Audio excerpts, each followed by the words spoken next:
katika mwendelezo wa kile ambacho kilitokea tarehe 20 pale the Superdome Masaki, ambapo Diamond aliweza kualika watu kwa ajili ya iftari na kukatokea drama mbalimbali ambazo pengine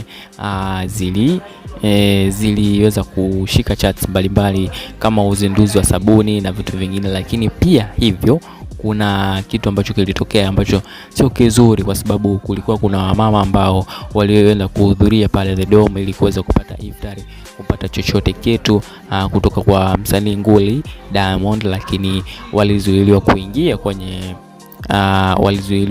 kwenye iftari hiyo na kuweza kupata chochote kitu. Kwa hiyo waliweza kuzuiliwa getini ili wasiingie, na wamezungumza na vyombo vya habari kuelezea namna ambavyo hisia zao zipo kwenye hilo, kwa sababu wao hawakuwa na sehemu ambayo ya kufuturu, kwa sababu wamesema wametoka mbali na vitu vingine kama hivyo. Kwa hiyo ni jambo ambalo lilihuzunisha watu wengi sana, kwa sababu watu walihuzunika sana kwa sababu iftari kama unavyojua ni kitu ambacho watu wanakiandaa ili kwa ajili kuwapa watu wenye uhitaji.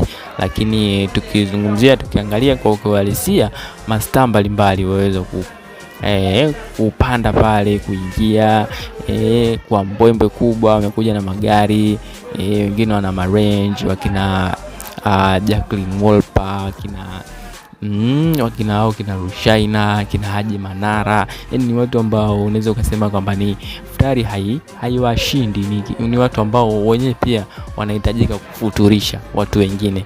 Unaona ni namna gani ambavyo. Kwa hiyo mashehe mbalimbali wamezungumza kwenye hili, lakini sidhani kama kuna usahihi kwenye hili ambalo Diamond amelifanya kwenye iftari yake.